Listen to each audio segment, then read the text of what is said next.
This is movement 0 from a hockey perspective. We're just gonna jump right into it. Starting position is right here. You're about shoulder width apart, just beyond that actually, and then your knees are gonna cave in slightly. That way you're engaging the lower quad muscles, the VMO, vastus lateralis as well. Everything right here should start to tense up and work up. Now, if we're to analyze this from a hockey perspective, instead of you being on a toe right here, you're actually going to apply a little bit of extra heel pressure if you were to simulate on ice movement without having skates handy. So you're just going to start here holding this for 30 seconds. If you want, you can move your hands around or act like you're holding a stick, a la a hockey ready stance. But this is just the first part of the movement 0. Now what they do in step number 2 is they go laterally with the same exact position, so you're getting right there. Then you're going to be stepping sideways, step replace. You're not swinging your arms as you go sideways. You're staying tight right here, step replace. Little tiny steps or pushes, whatever you want to call it, but remembering that you're staying right here. Again, if we were to analyze this from a hockey perspective, I'm going to intentionally land heel to mimic that heel pressure that you're going to be in your skates. But to add a little bit of variety, you can also just stay tight with just landing at your toes. So you're going to do about 30 steps each way. What I like about this translation is that you can do this from anywhere. Remember that Jason Yee would talk about a simulation effect where you're mimicking on ice movement without being on ice. We don't always have access to ice skates or even rollerblades for that matter, and therefore we need different alternatives to get some work in. So by now that I've taken the yardage of my front lawn, that should start to burn you even more right here. That's lateral steps. I'm going to get into the other hockey movements that you can do that are going to be very similar to this, but for now we're just going to complete the entirety of movement 0 translations that at least you can do on your own. There's other drills that you can do with a partner, but now we're going to transition into inch technique, which again looks exactly like the same setup right here, but we're going to focus on going backwards now. You're going to just take little steps, an inch at a time, roughly speaking, but imagine that you're doing that. Say if we're in a hockey situation, you're defending yourself right here. You're not always, striding the same way that you would be when you're going forwards. You're not always going to be stepping like this. But similarly, basketballers or even footballers talk about this. Defensive linemen, they talk about not crossing over the same way that hockey coaches talk about not crossing over to defend yourself necessarily. There's a time and place for it, but let's say like someone's right in front of you, crossing over would actually put you at a disadvantage because you're throwing yourself off balance, and then they're gonna, the offensive player is just gonna roll around you very easily. So that would be the next step, is just a little inch technique right here. Again, if you want a hockey translation, remember, land heel every single time. Keep everything nice and tight here. You don't want swinging arms, you just want everything right here, inch at a time.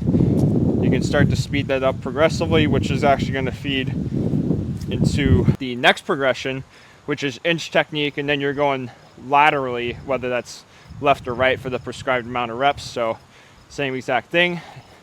I'm going to have a hockey translation here, and then you're going to take quick steps to the left or the right without twisting your hips towards the front, let's say. So same thing, going backwards, go backwards roughly right here. Step, step, step, step, step, step, and stop. You see I didn't turn my chest too much. I stayed right in front, but I continued stepping as if I were still in front. Again, from a defensive perspective, positionally, that keeps you in position.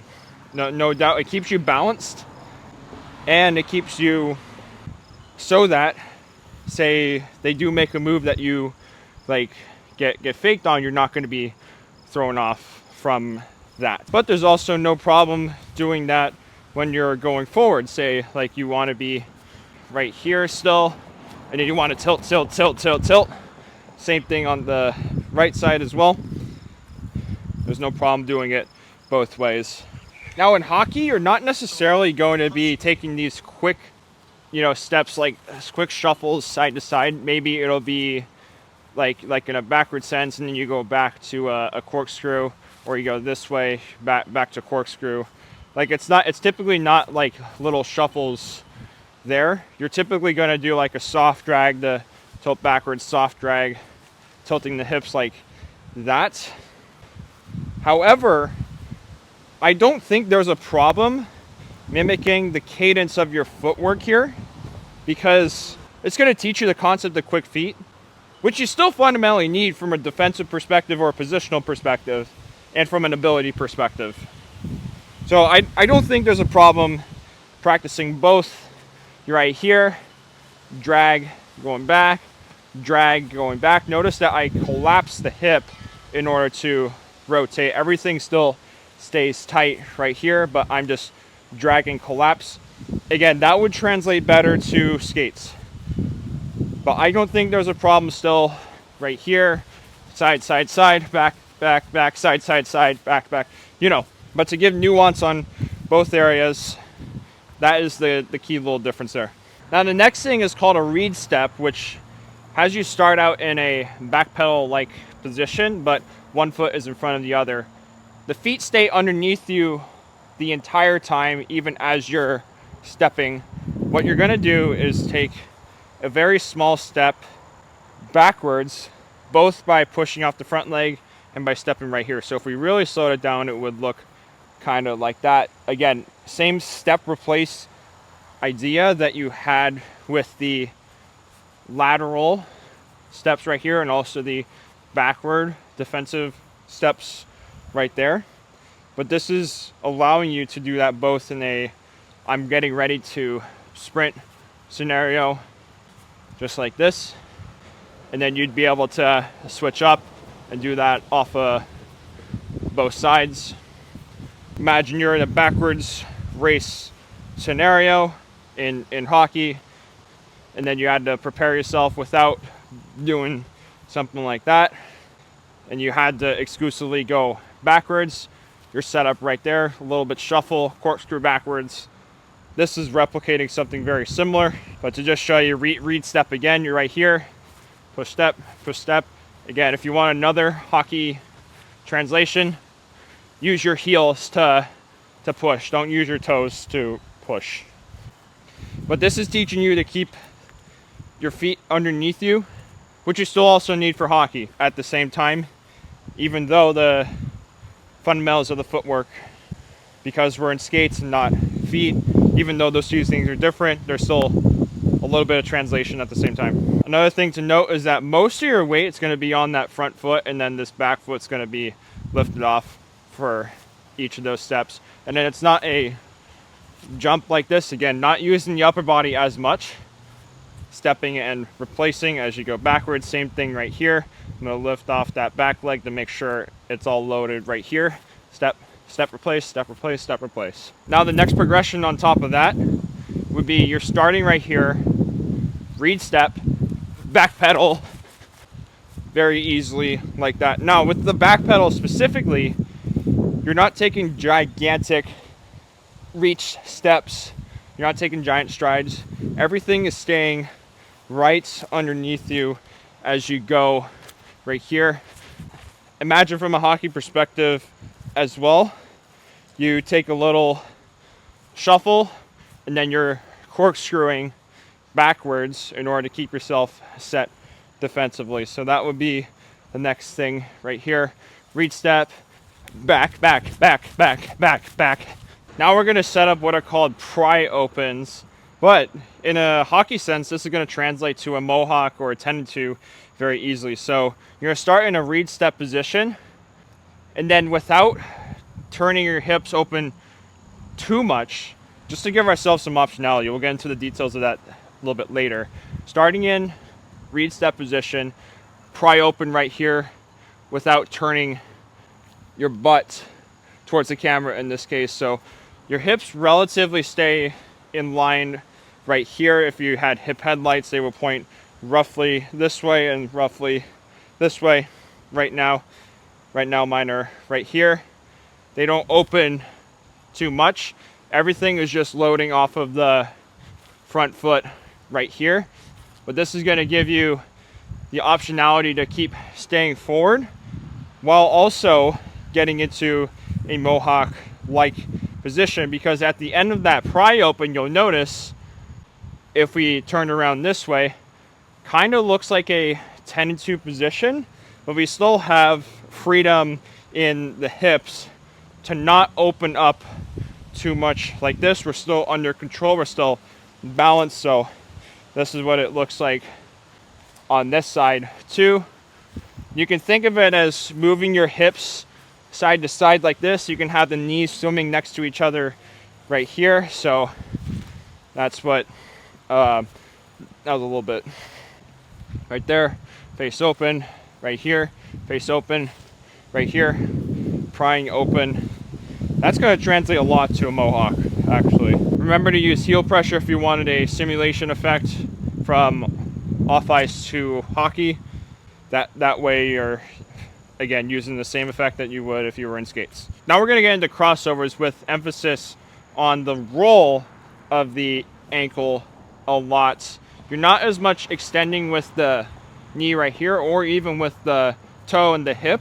It's more just rolling with the ankle sideways right here, with focus on keeping everything steady in front. The reason that we want this is to get used to rolling that ankle over and keeping everything steady right here, as if we were in this position still, but now we're getting onto our outside edge. Really focus on rolling that ankle over and taking smaller steps. The smaller the steps, the better you are. There's no problem at all with taking smaller steps. You're not going to be reaching like this, reaching and pulling in. No, not necessarily. You're just going to be rolling with the ankle. Big emphasis on the roll of the ankle, the outside edge foot in this case. That is one that will translate very well from off ice to on ice. The better that you work on it, and it complements really well with this drill right here, where you're going side to side like that, getting more stretch in the ankle. Ankle is where everything happens for hockey players, even though they don't talk about it. They talk about, hey, get your knee bent. Okay, well, there's two ways to bend your knee. You can either keep your knees behind your toes and still bend the knee, or you can get your knee over your toe and bend the knee. We need to be more specific with that as coaches. And then once you get really comfortable at that, you can do a couple steps right into a little sprint, and then you can make sure to do that in both directions. Again, rolling with the ankle before taking off, just like that. And now we're going to combine all that together. So you got your reed step, right? Back pedal, pry open, cross, and then sprint forward. So you're combining everything together. If we were to take that into a full speed setting, that would look exactly like this. Reed step, backward, backward, backward, backward, pry, cross, go. As long as you don't also slip in the grass. I'm gonna do it in both directions, that way like I get a balance on both sides. But the reason I'm doing it in my driveway is to show you that this can really be done anywhere. Pry, go. Ideally, I wouldn't also run into my neighbor's yard too. What you also want to look on with this is that you stay in a relatively straight line. So I'm gonna mask myself with a line. There's a line right here. I'm gonna stay in line with them. I'm gonna start and pry open this way, just to show you that, hey, everything should stay right here, there shouldn't be movement side to side. This is from a positional defensive perspective. Your mechanics do dictate your positional play. That's what we're incorporating into both scenarios here. So read step, back pedal, pry, cross go. And then I shifted over a little bit, but that wasn't terrible. So that's the basics of movement zero, at least from a movement exercise perspective. I detailed out a little bit of how it translates to basically the idea with the translation of hockey is that you're striking with the heel instead of using the toe, and then you're going to be using a lot more hip movement instead of foot movement. So what I mean by that, say you were doing the like back steps back and then lateral to the side like this, instead of taking those like many steps, you would instead go backward, drop the hip, go sideways like this. It would tilt you over a little bit, but our skates always run on these arcs, whereas our feet can just step anywhere. We have friction with the ground, whereas with skates there's lack of friction there. But mostly everything else is fundamentally the same. If you're having trouble developing knee resistance, especially in these positions, I would say do this more. There's no problem doing this at all, as long as you understand from a base level concept that it's like, oh, hockey uses more heel pressure. This may not translate immediately, but as long as I understand that, I'll be okay. Both intuitively and from a mind-muscle connection, whatever you want to call it, sense. That is movement zero for hockey. This can be done anywhere, just like in a front yard like this, or a park, or at the time that the HEG folks were doing it, they were shooting it in a beach or some sand dunes. That makes it a lot harder just because there's more resistance in the sand. I would like to try that actually the next time I go to HEG HQ. And that's how it translates to hockey. So thanks for watching. I will see you next time.